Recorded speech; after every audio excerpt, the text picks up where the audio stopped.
ಭಾರತದ ಚಲನಚಿತ್ರ ತೋರಿಸುತ್ತಿದ್ದ ಕೆನಡಾದ ಒಂಟಾರಿಯೋ ಪ್ರಾಂತ್ಯದ ಚಿತ್ರಮಂದಿರದಲ್ಲಿ ಗಲಭೆ ಮಾಡಿದ್ದರಿಂದ ಭಾರತದ ಚಿತ್ರಗಳ ಪ್ರದರ್ಶನವನ್ನ ನಿಲ್ಲಿಸಲಾಯಿತು. ಕನ್ನಡದ ಕಾಂತಾರ, ಎ ಲೆಜೆಂಡ್ ಚಾಪ್ಟರ್ 1 ಮತ್ತು ತೆಲುಗಿನ ದೇ ಕಾಲ್ ಹಿಮ್ ಓಜಿ ಚಿತ್ರಗಳು ಪ್ರದರ್ಶನವಾಗುತ್ತಿದ್ದವು. ಚಿತ್ರಮಂದಿರದ ಒಳಗೆ ಗಲಭೆಯ ಕಾರಣಕ್ಕೆ ಅವುಗಳ ಪ್ರದರ್ಶನವನ್ನ ಕೂಡಲೇ ನಿಲ್ಲಿಸಲಾಯಿತು. ಈ ಚಿತ್ರಮಂದಿರ ಭಾರತದ ಚಿತ್ರಗಳನ್ನು ಪ್ರದರ್ಶಿಸುತ್ತಿತ್ತು.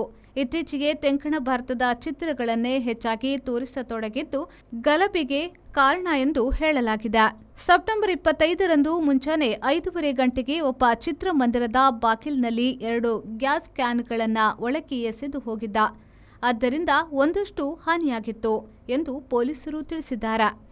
ಅಕ್ಟೋಬರ್ 1ರಂದು 2 ಬಾರಿ ಮುಖವಾಡ ತೊಟ್ಟಿದ್ದ ಕೆಲವರು ಗಾಡಿಯಲ್ಲಿ ಬಂದು ಗಲಭೆ ಮಾಡಿ ಓಡಿದ್ದಾರೆ.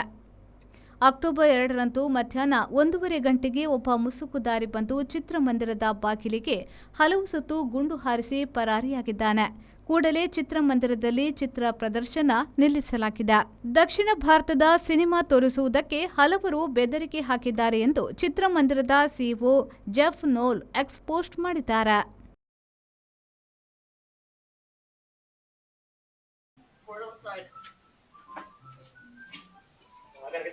Nah, bro, come on! Guy. Go the other side, go the other side. Go the other side.